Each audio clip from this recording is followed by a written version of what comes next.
Very delighted to welcome here today. She is the Assistant Professor of Medical Ethics at University of Pennsylvania Perelman School of Medicine. We are glad you didn't have to deal with BWI TSA because that seems like a mess lately. Anna studies the ethical, legal, and social issues surrounding emerging health tech with particular focus on neuroscience applications. Dr. Wexler is the recipient of a 2018 NIH Director's Early Independence Award and a senior fellow at the Leonard Davis Institute for Health Economy. Econ. Why econ? We're going to go with econ because my brain's just not going to function today. She received her PhD from MIT in the History, Anthropology, Science, Technology, and Society program. And prior to her PhD, Dr. Wexler worked as a documentary filmmaker and science writer. So please join me in welcoming Anna Wexler.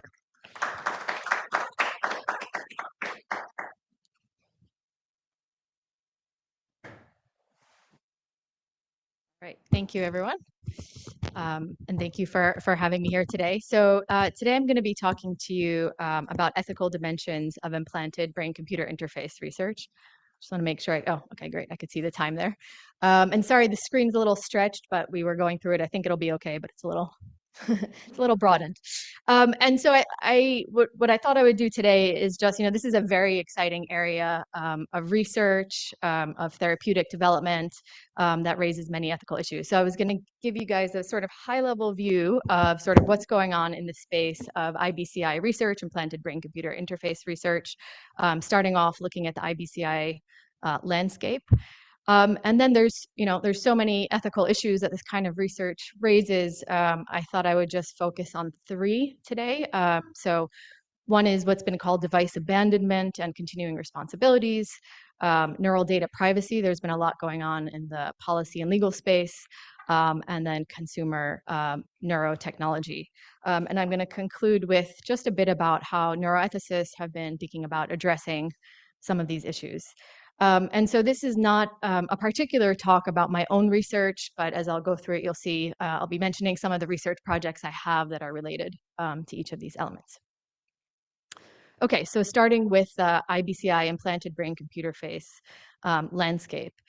So this idea that we can connect our minds or our brains to computers has a very long history in science fiction. These are pictures from the 1960s, from X-Men and from Star Trek, that sort of illustrate this idea of telepathically communicating, our thoughts to a machine, or even uploading memories to a machine. And more recently, we have shows like Black Mirror or Severance that also sort of bring this idea of mind-machine interactions to the general public.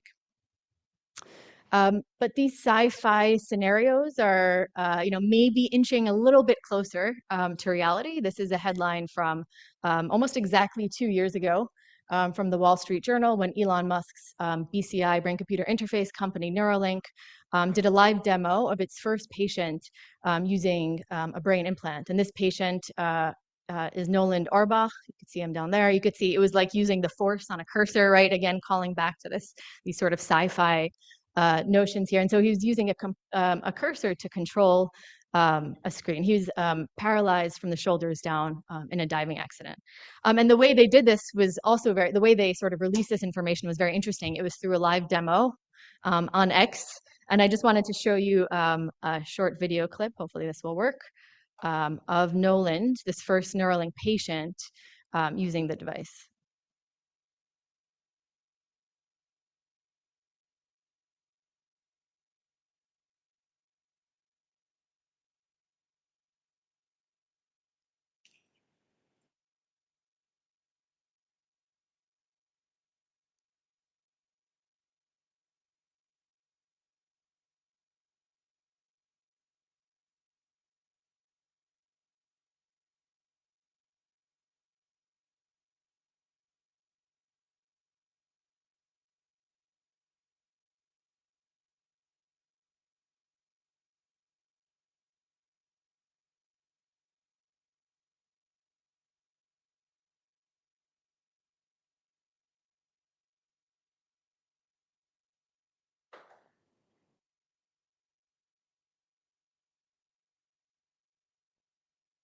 See if I could, ooh, it's not letting me.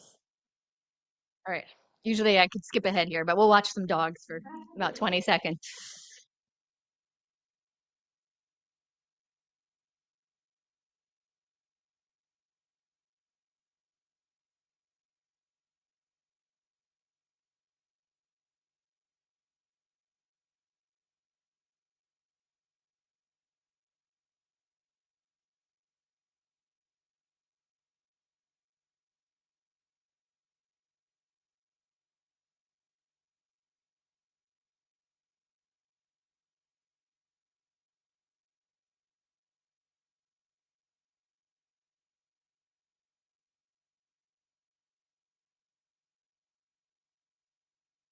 he's using the cursor to sort of, he's using the implant that's in his head to control a cursor that's making those chest moves.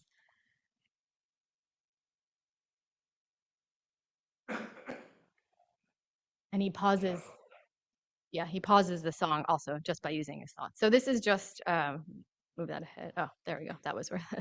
uh, so anyway, that was just a demonstration of the first Neuralink patient. And what's very interesting there was that it's, it was all wireless, and I'll show you more examples of that in a minute. But so Noland was not the first patient to use a BCI. There have been dozens of patients over many decades. At left, there is quite a famous example. That's a woman named Kathy Hutchinson who was paralyzed from a stroke. And she was able to use a BCI to control a robotic arm, and that enabled her to drink, so to bring that cup to her mouth. So what is a BCI? So a brain-computer interface is basically any system that you can see here. This is a sort of a very basic schematic, but there's a user, right? And there's some way to acquire signals from the brain. So BCI is a system where you acquire signals from the brain, you do some decoding or analysis of those signals, and that's translated into some kind of output over there. And so you could see on the potential kinds of output, at least on this diagram, you could think about spelling, moving a cursor, controlling a robotic arm, or controlling other assistive devices, and there's kind of feedback loop. So that's a BCI. What I'm talking about today are implanted brain-computer interfaces, so devices that record neural signals using an implanted device.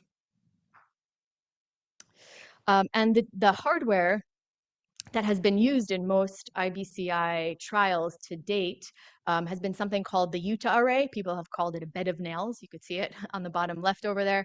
It's been used in many different studies. And as they say on their website, it's made by a company called BlackRock Neurotech. They call themselves the gold standard. I think it's actually kind of true. They have been the gold standard. But you could see on the bottom right there, it requires a pedestal that's connected to the head. So it's not wireless, and there's something that's kind of bulky and cumbersome that comes off the top of the head. But today we have several companies that are really innovating on the hardware side in terms of making things wireless and also increasing the recording capabilities.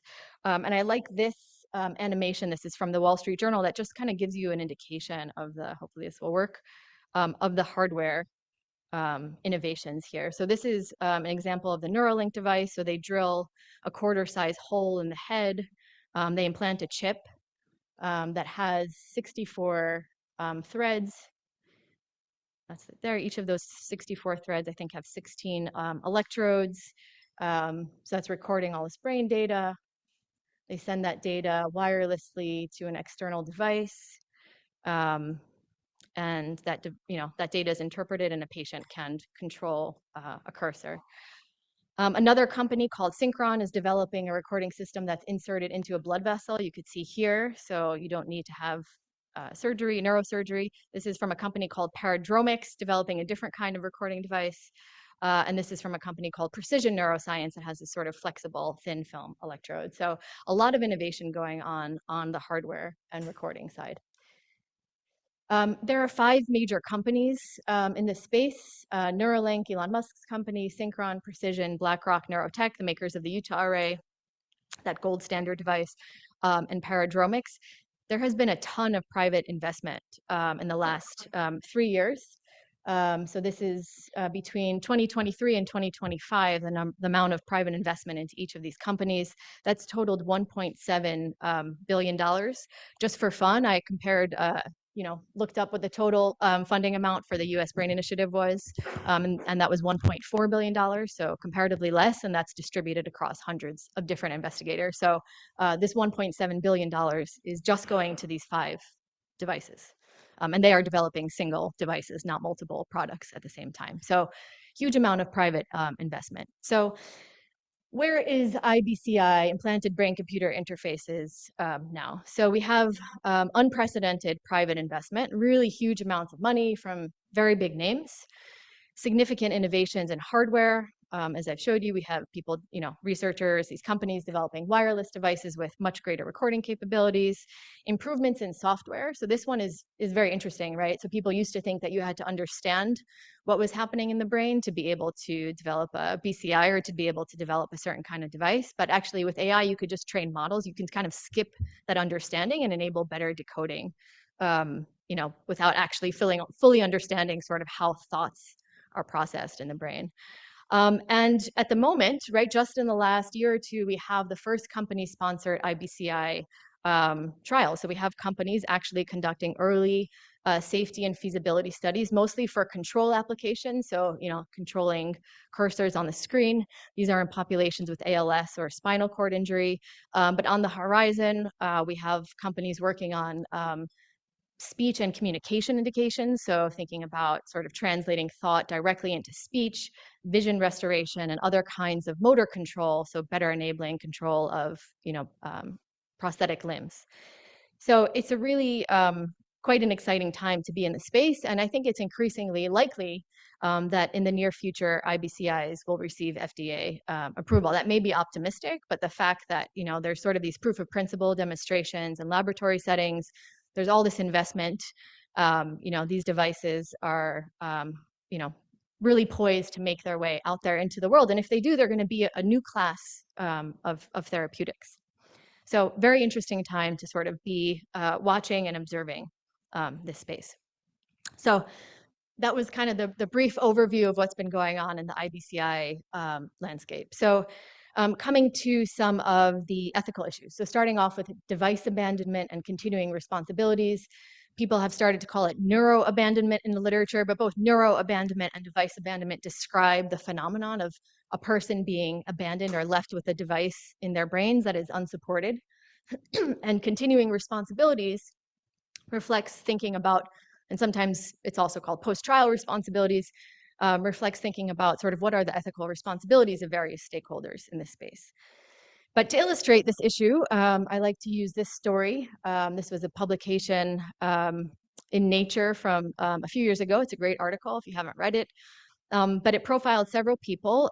One of them was this German man who suffered from a debilitating condition called cluster headache, which basically causes attacks of extreme pain that can last for days at a time. It's rated as the worst pain known to man. I didn't actually believe it, but I looked it up. It's true. It's worse than supposed to be worse than childbirth, and again, a very debilitating condition. And in 2013, this individual heard about a new kind of stimulator made by a company called ATI. He had it implanted, said he felt reborn and that it gave him his life back. 6 years later, the company folded, leaving him and about 700 other people with these implanted devices that were no longer supported. So it had a very particular battery that could no longer be replaced. The physicians who were helping him calibrate the software couldn't get access to the software anymore. So this is one case, not a unique case, another very famous case from a few years ago. These were implants from a company called Second Sight. And basically, there was hundreds of people, blind individuals, who had these implants, and it basically gave them a very crude form of vision. So not perfect vision, but enough to sort of allow them to navigate the world with a bit more autonomy. And they later found out indirectly, so not from the company itself, that the company was discontinuing support for the implants, leaving them with, to borrow the phrase from the headline, with bionic eyes that are obsolete and unsupported. Again, just to illustrate a few more examples, these are two makers of spinal cord stimulators, also went bankrupt. Left is Nuvectra, the right is a company called StimWave. So these cases that I've mentioned all surround companies that have had a device on the market and then the company going bankrupt or the company folding. But the issue of abandonment also comes into play when we think about research. And I like to use this figure from Hendricks et al. To illustrate how these issues come to play in research. Do I have a pointer here? I don't, but well, you could follow through. So if we go to the upper left, so You have a participant that agrees to enroll. All right, let me see. Can I? No, you can't see the mouse. Okay. So upper left, participant agrees to enroll in an invasive device trial. If you go down, so if you go sort of across those arrows there, that's sort of the ideal scenario of what happens in a clinical device trial, right? So in an ideal world, you have the patient benefits. The end of the trial happens, there's great data, the device gets approved, then there's manufacturing and reimbursement negotiations, insurance decides to cover the device makes its way into clinical care, people, insurance companies are covering it, and everyone has great insurance and can get coverage for the devices, and the device is in clinical care, and people can have access to it. Of course, that's, more often than not, it doesn't happen this way. So you could have a patient that benefits in a clinical trial, but the trial discontinues prematurely. So maybe it's not meeting preliminary outcome measures. So maybe that individual patient is benefiting, but maybe others in the trial are not. You could have, the clinical trial sort of proceeding to completion, but maybe the device doesn't have approval. Maybe sort of the data is just not good enough. You can have insurance decide not to cover the device, right? Even if the device sort of makes its way along. And then you could have patients who don't have access to the device because of their insurance. Or like the cases I started off by mentioning, you can have the manufacturers discontinue the product, right? So in all these cases, right, you're left with a participant, right? And sometimes the participant, like the first example I mentioned, right? The participant can be deriving very extreme benefit. Maybe that's not quite the right wording, but benefit that really significantly improves their lives, right? And so in all these cases, there's currently no mechanism of providing support for these patients. And it's sort of right now, it's just kind of a patchwork, and there's no infrastructure or system in place to provide support.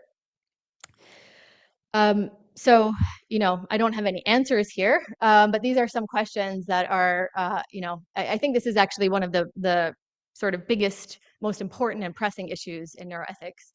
But what are the long-term ethical and financial responsibilities of the various stakeholders in this space, right? So it's not just investigators and companies and patients.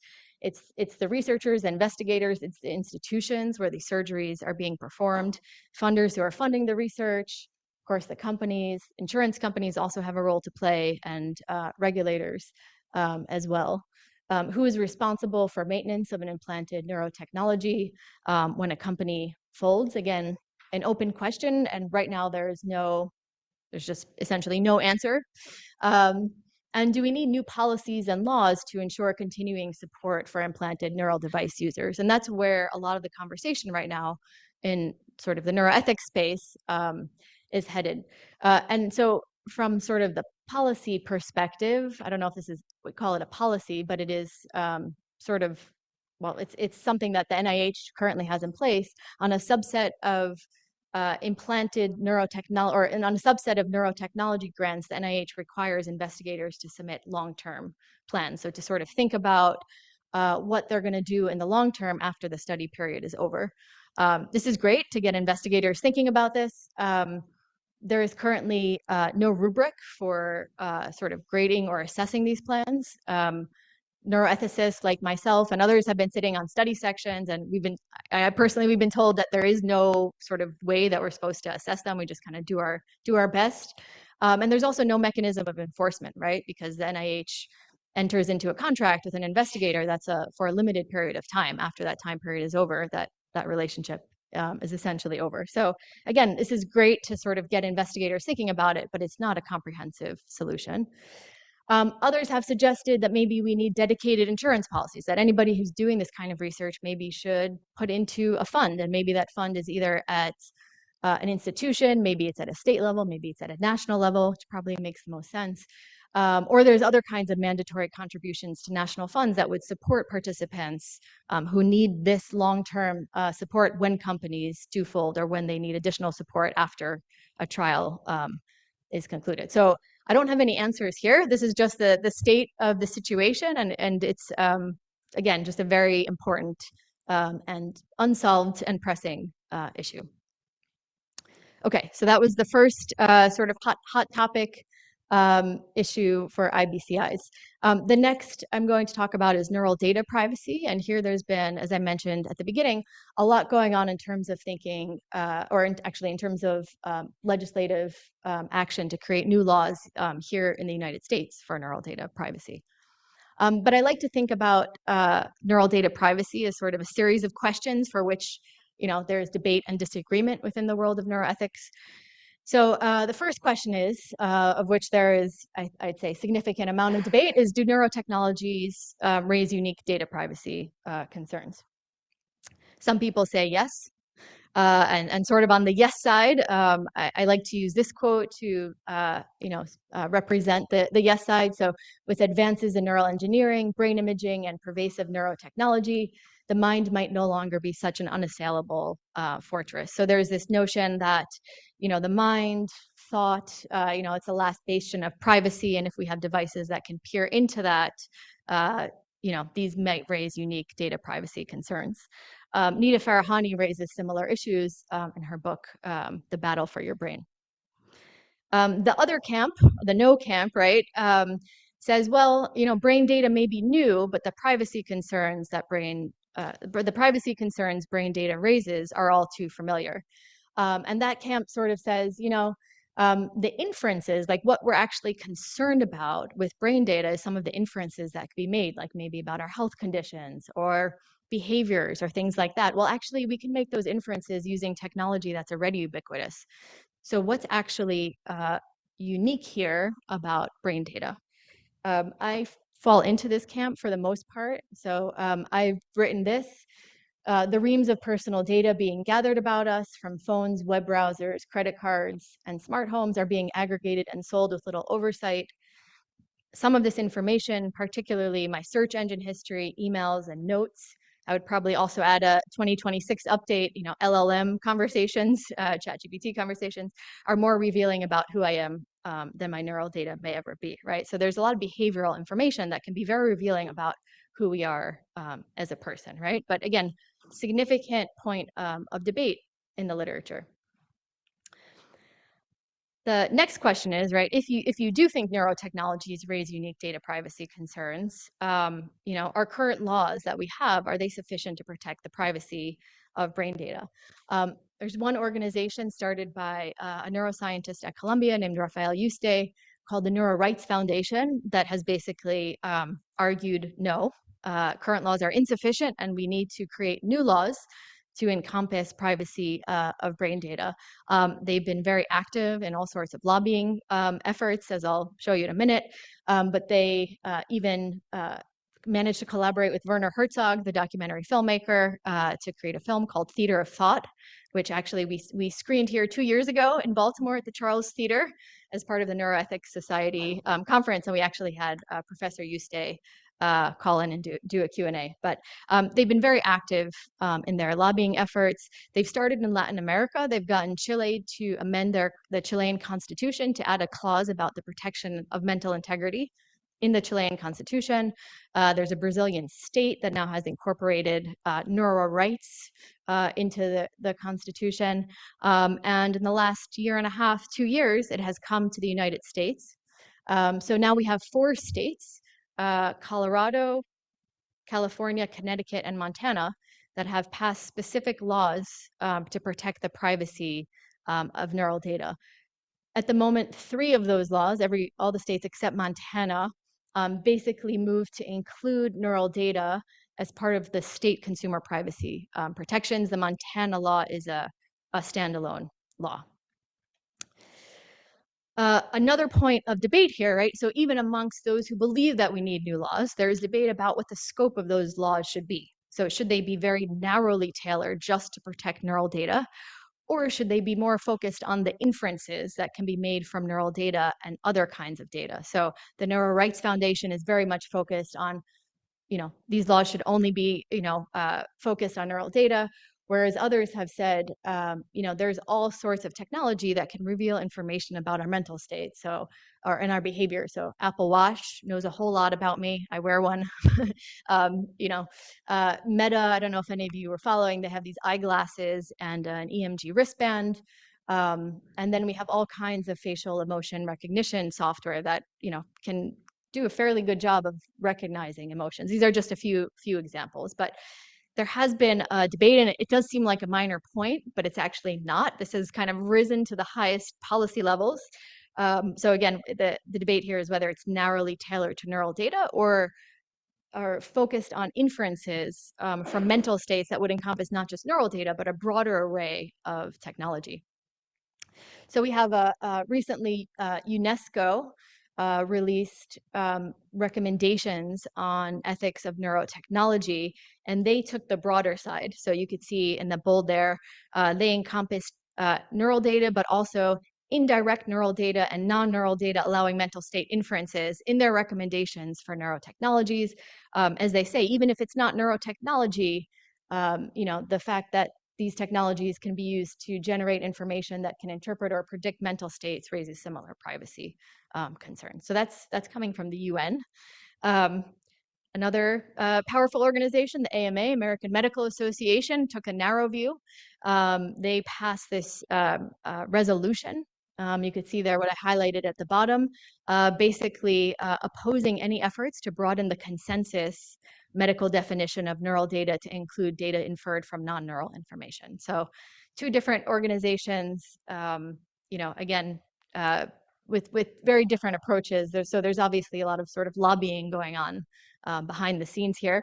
It's playing out in a very interesting way at the Uniform Law Commission, which is a nonprofit organization that is dedicated to making model laws across states. So when there are states passing similar laws, the Uniform Law Commission will come in and say, maybe we need to think about a model law that all states can pass. Most famously, this is the definition of brain death. The Uniform Law Commission has played a role there. But anyway, so there's a committee that's now looking into whether we need or whether there should be a model law for neural data privacy, and whether it should be narrow or whether it should be broadly encompassing things like mental states has been a very significant and contentious point.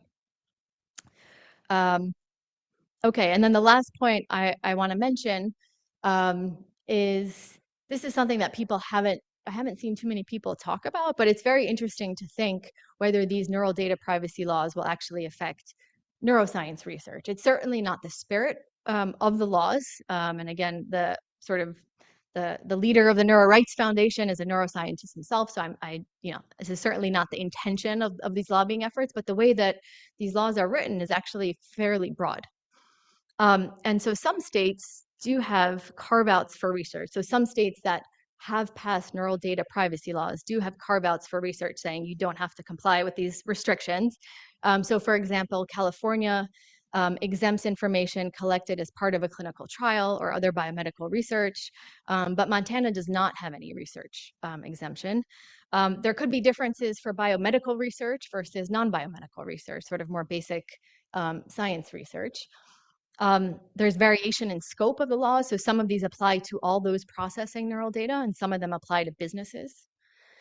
And so there's academic research that utilizes commercial neurotechnology. So an off-the-shelf EEG or FNIRS headset, those are different neural recording technologies. It's possible that they may be affected if the data is stored or processed by a business entity. So some of these companies are now moving to models where actually you upload the data to the cloud, and the company selling you the device actually does some analysis or storage of the data. So it's possible that that certain kinds of academic research could be affected. Before coming here today, I looked to see if there are any proposed bills on the books in Maryland. There are none. There's none in Pennsylvania, but I think there's maybe a dozen, maybe 20 other states, something like that, that do have bills that are sort of making their way through different states for neural data privacy. So very interesting topic, very hot topic, and one with, I think pretty significant ramifications. Okay, the last sort of hot topic I'm going to come to today is consumer neurotechnology. This is an area that's been very near and dear to me. I've studied non-invasive or non-implanted consumer neurotechnology for a very long time, and that's kinds of neurotechnology that either use stimulation or recording that are marketed directly to consumers. And what's continuously fascinated me about the space is that we have very blurred lines between medical devices and consumer products. This has been, we've seen these lines have been blurred for 10 or 15 years. But I just want to share this very recent example. So this was from December, I believe, late last year. We had the first TDCS, transcranial direct current stimulation device, which is a device that emits low levels of electrical stimulation. The first one was approved, FDA approved the first one. It was the first TDCS device ever approved. It also happens to be an at-home use device. And this was sort of hailed as bringing this new kind of therapeutic to patients that they haven't been able to access before. What most stories didn't mention was that the same exact device was being sold by the same company under a different brand for consumer purposes. So the one on the left is Flow. This is being marketed as Halo, but Flow owns Halo. It's the same device. The one on the right just kind of has like a black strip. The one on the left, there's a white strip. But the one on the right is available directly to consumers, and it's marketed for enhancing mood, sleep, and focus. So again, heralded as, making this device available, which maybe it is, I believe it is making the device available to a new group of patients, but it's also has been on the market being sold directly to consumers. So, as somebody who studies the consumer neurotech space, what's really been fascinating for me is seeing this idea of the possibility of there being a kind of implanted brain-computer interface for the general public. And that has really kind of bubbled up to public consciousness in the last few years, probably largely due to Elon Musk, but also because of the investment, the hype around neurotechnology. And so this is Neuralink's mission statement. Neuralink is Elon Musk's company. Create a generalized brain interface to restore autonomy with those with unmet medical needs today. So the first goal is medical indications, and unlock human potential tomorrow. So the implication that this is going to be for consumers afterwards. And so when this Neuralink and Elon Musk, you can look it up, he said all these sorts of things, made all these predictions. In 2 years, we're going to have these, 5 years. It was sort of easy to dismiss because it's Elon Musk and, he makes all sorts of hyperbolic claims. But what's happened really in the last year or two is that other companies, those 5 companies I showed you earlier, they've started to make very similar claims. So this is Precision Neuroscience. This is from a presentation they gave a few years ago. Again, one of the big 5. So they talk about medical necessity as being their first, the today, what they're doing now, everyday enhancement being the second one, and then military augmentation being the third one. And under everyday enhancement, you see able-bodied, enhancing work, able-bodied people seeking to increase efficiency and performance. Paradromics, this was the first I heard of them talking this way. This was from October, where Matt Engel, the CEO, spoke openly about his dual vision, as a precisely defined medical device, as well as a platform technology to turn capital-intensive R&D into applications that unlock a broader future. So you can see this sort of broader, goal that moves beyond the medical. And actually, if you pay attention to any of the media, I find it fascinating because this use of the word platform technology, so they compare it to, they'll say, just like the iPhone is just a new platform, or the internet that fundamentally changed the way we interact with technology, the way we interact with the world, so too will BCIs do that. But it sort of actually obscures, so in saying that, they get people very excited, but it actually obscures what the platform is going to be able to do. So it's a very interesting word, but yeah, we could bookmark that for now. Okay, so that's 3 of the companies. The most surprising one for me personally was BlackRock Neurotech. That was the one I showed you earlier, that bed of nails, the one that's the gold standard used in academic research labs. I would venture to say almost, or most neural engineering labs probably are doing any of this kind of research have used the Utah array. This is the new device that they are working on there at the bottom. One of their vice presidents came to Penn last fall and gave a talk where I don't have a picture of it, but he essentially showed a similar a similar diagram to this, where today we're doing medical and tomorrow we're going to be doing enhancement. And so I was in the room and I was surprised. Many of the trainees in the room were surprised. But it actually makes sense. I hadn't realized that this cryptocurrency firm called Tether had invested $200 million in BlackRock Neurotech 2 years ago. And they have an arm dedicated to called Tether.evo, like evolution. You could see at the bottom, dedicated to propelling humanity into a future where technology and human capabilities merge in unprecedented ways. They became, with that funding, they became the majority stakeholder in the company. I don't think that the company has taken other funding. So they play a very significant role in this company that has been really synonymous with sort of medical academic BCI research. And you could see from their picture here, this is not sort of giving, patient ALS, spinal cord, right? These are like flying houses in the sky where they're going here. It's very futuristic. And they're very explicit about it on their website, their partnership, to open up new realms of communication, rehabilitation, and cognitive enhancement. So even BlackRock is also going this way. So again, very interesting time to sort of be observing this space. So what we have here is a situation where we have companies are developing these medical iBCIs as really a stepping stone to non-medical indications. If we believe their stated goals, and 4 out of the 5 major companies have stated these goals. So I have a new grant, actually appreciate feedback on this. I have a new grant to think about some of these issues. And I'm thinking about it as a kind of dual use research in some sense. So in classic dual use research, so the paradigmatic example is, you have a biologist developing some, maybe studying some kind of virus in the lab, but then later those advances are taken maybe by a nefarious actor and, used to create a weapon, right? So that original scientist, that was not their intention, but there's some sort of indirect consequence that has negative applications, right? So that's kind of the classic example. But in those classic examples, the secondary uses are really indirect consequences of that foundational research. So it's different actors, different people with different intentions. There's often a separation in time.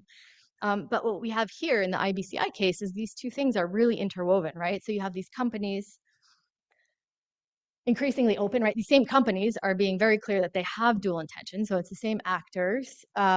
Their trials are, it's not separate, right? Their trials are serving as proof of concept, right? So they establish safety and efficacy. Then they can go into, in the medical population, they can go into these broader consumer applications. And data from these participants can inform both the medical products, but also the consumer product.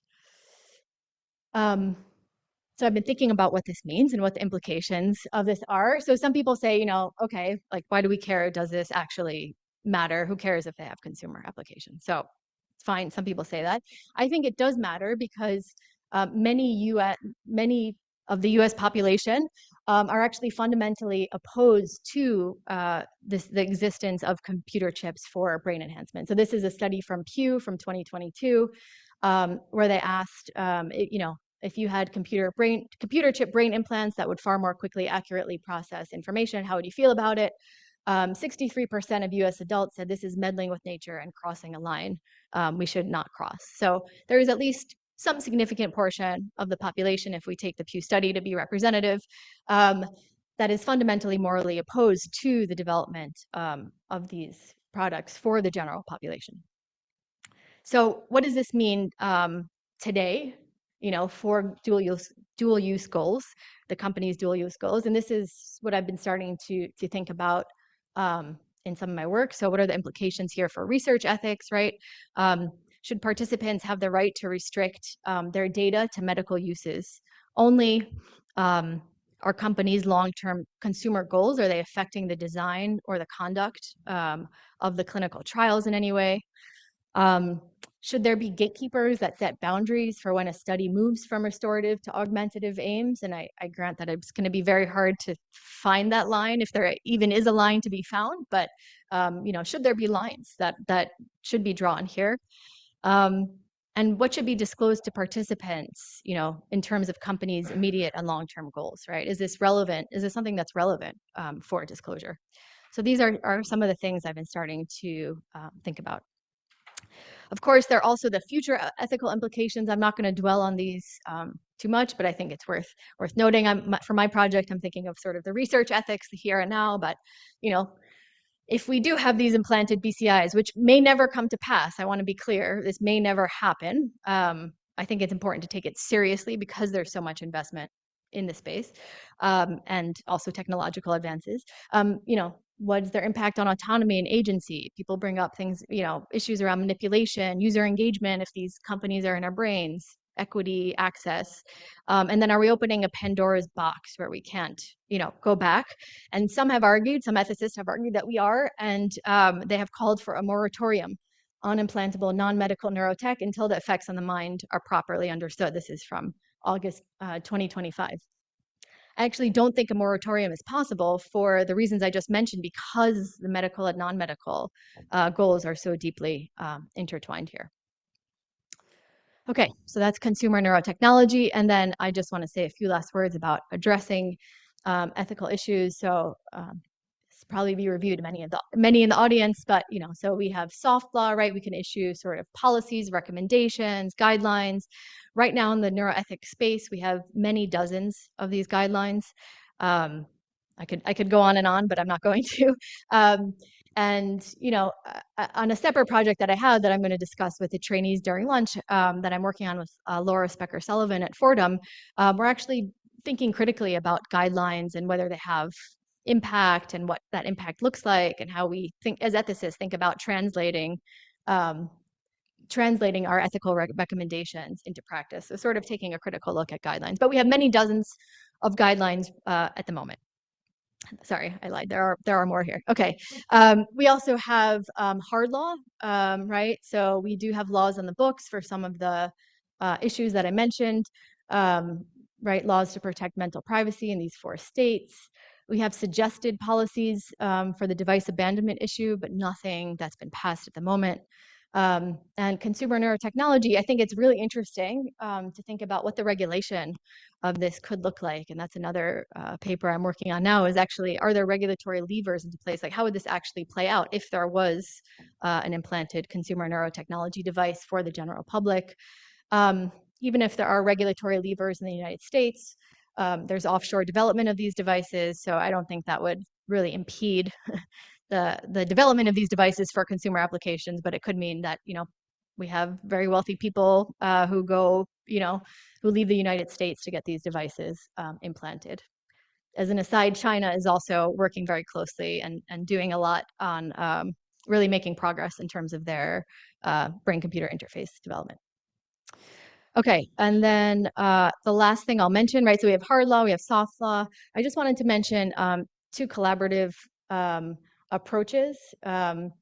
So there are different ways. This is another project that I have. So just thinking about, like, aside from guidelines, what other ways can we think about of integrating ethics into technology development? And so I've been thinking more about kind of bottom-up ways of doing that. So I think of guidelines as sort of high-level, top-down, but can we sort of work from the bottom up? And so I have this pilot project with a grant from the Dana Foundation that just wrapped, to see a Penn bioethics postdoc embedded within implanted, not a BCI company, but an implanted neurotechnology startup that's developing miniaturized implants for treatment refractory depression. That's the prototype there on the right. The company is called Motif. And so we've been working together on trying to think about, are there areas of collaboration where we can both advance academic ethics in some way by having some sort of publishable project, but also do some sort of research that's practically valuable for the company. It's worked out actually better than I expected. It could have, I like calling it a pilot, because if it fails, it's just a pilot that failed, that's it. But yeah, so we have we're just about to submit the data from that project. But again, a lot to navigate there with an ethicist sort of being embedded within industry. So, pretty complicated, but anyway, it was a fun project to work on. And then I just wanted to give a mention to other forms of cross-disciplinary and collaborative engagement. There's a new organization called the iBCI Collaborative Community, which is an FDA collaborative community that brings together regulators, funders, patients, patient advocacy groups, researchers, and others to think about, in the sort of pre-competitive space, as they say, to think about advancing the ultimate translation of iBCI CCs, of iBCIs. iBCI CC is the iBCI collaborative community. So they have annual meetings in DC. I think their third one is going to be coming up in the fall, but a very interesting initiative. And with that's it. I'm happy to take any questions. Again, this is a very interesting space. It's a very exciting time to be in the iBCI space, and there's a lot of, I think, very fascinating ethical issues that are very important to at least starting to think about addressing on the earlier side. So thank you very much.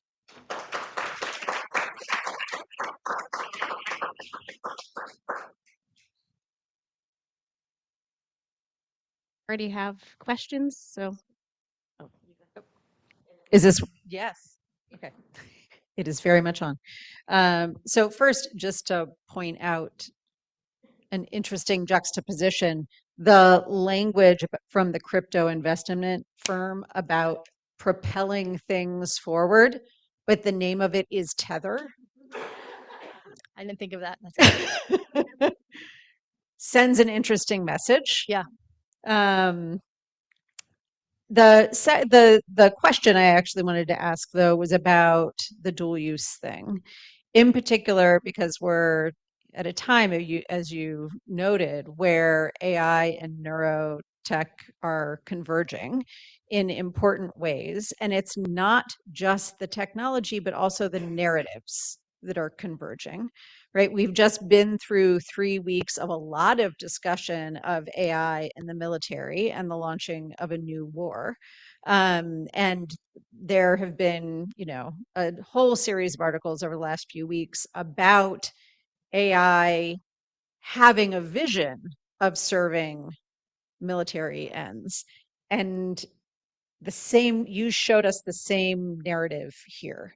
So I wondered if you could talk a little bit more about that sort of constellation of issues. Yeah, there is. I feel like the constellation is even deeper. So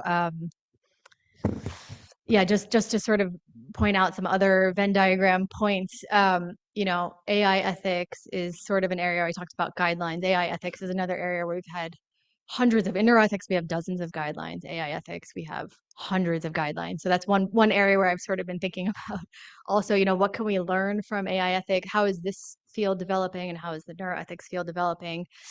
Another very interesting parallel is, speaking of the military and of defense, is China. When DeepSeek came out, that was the Chinese, I believe it was an LLM that was made much more quickly and with less expense than the products from OpenAI and Anthropic. Similarly, we have same concerns coming out about Chinese BCI companies. They're just moving really quickly and raising similar concerns. So the threads are just intersecting in so many ways, and I think there's a lot to learn from both. And of course, also, right, the advances in AI are what's making a lot of this neurotech possible. The Silicon Valley interest, the hype, the investment is also there. So they're very much intertwined in many ways.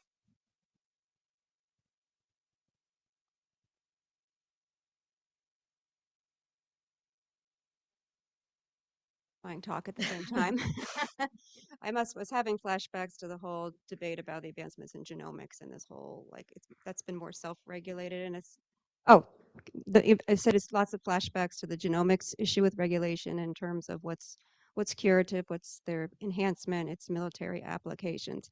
But I wanted to go back to the device that you said that was currently being both marketed as, it was the TMS, was it the Halo device? And just to ask, where is FDA right now in the space? And how are they permitting the exact same device with two different claims to be on the market? Because they would typically come in and write some serious warning letters about these types of devices. I would say a lot of people have argued that they should. They haven't, is essentially the bottom line. These devices like the Halo have been on the market for at least 10 years, maybe 12 years now, making these sort of enhancement claims, and because they're not making clear medical claims, there's disagreement about whether FDA has authority to regulate them. So another piece of this is that for stimulation device, they might present higher risks because they're providing stimulation. There's also recording devices that are being marketed, like consumer EEG devices that are being marketed directly to consumers with similar enhancement claims. FDA has basically said for that class of devices, they're going to exercise enforcement discretion because they're low risk products marketed for general wellness purposes. So FDA is going to look the other way. They've said that in that guidance, they said that that neurostimulation devices would not come under that enforcement discretion, but at the same time, they haven't taken any other action. So essentially, they've definitely been aware, and they just haven't done anything, is the bottom line.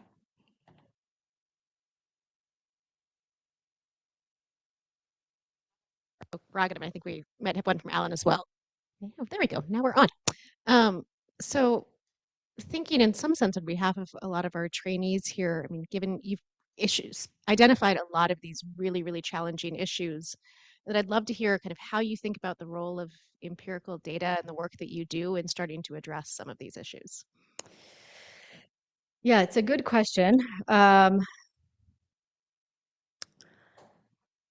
So I can give an example from actually coming back to the last question from consumer neurotechnology.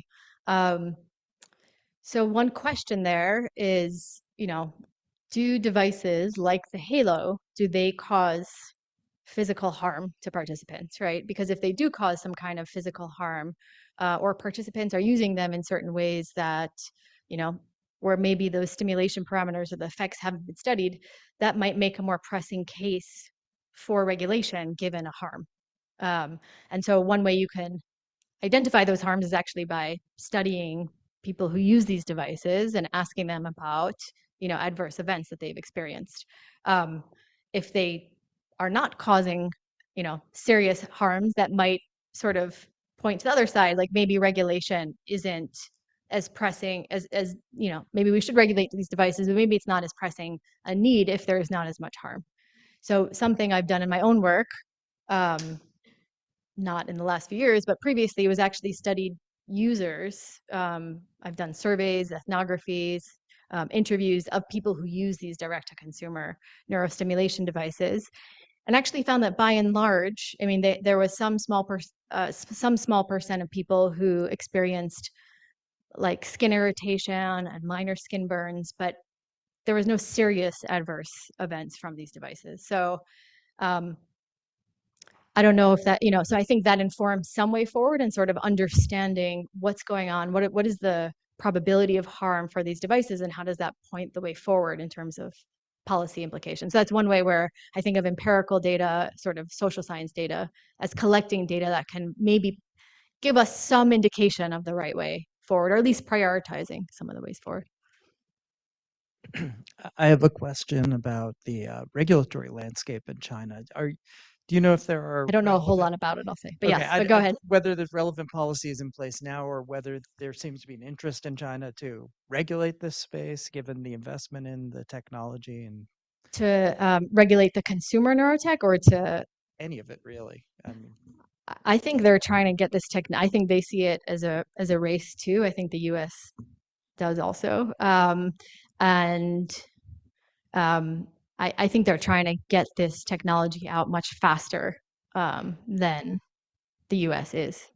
And there was actually, I was just invited to a meeting of the National Security Commission on Emerging Biotechnology. It's a Senate committee, but they specifically, the committee is looking into whether we need to speed things up, whether China is kind of moving quickly, and maybe we need to sort of speed things up at the FDA to get this, so that the U.S. has this technology out there sooner than China does. But it's really interesting.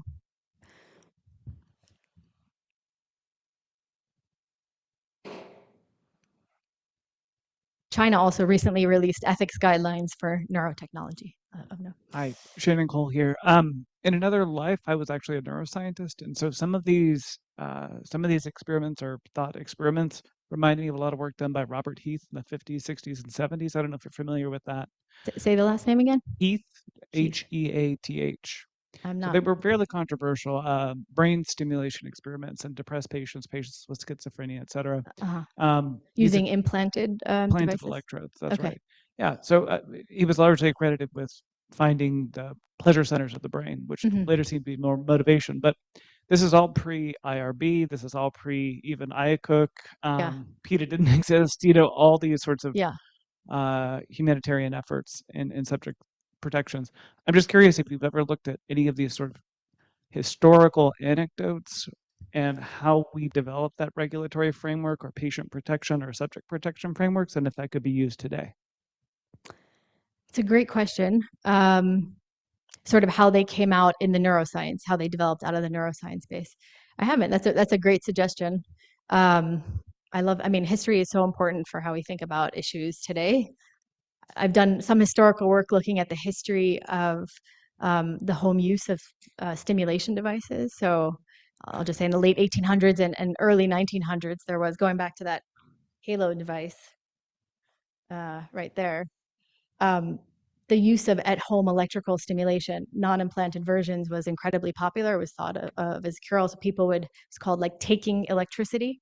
So people would have these, and the batteries were very large back then. There's actually a secondary market for them now on eBay. I have one of them. It's a huge battery inside a box, and has all these kind of cure-all claims written on it, and people would just hold the devices, and it was thought to cure different things. So I'll just say I'm very interested in history, and that's a great suggestion.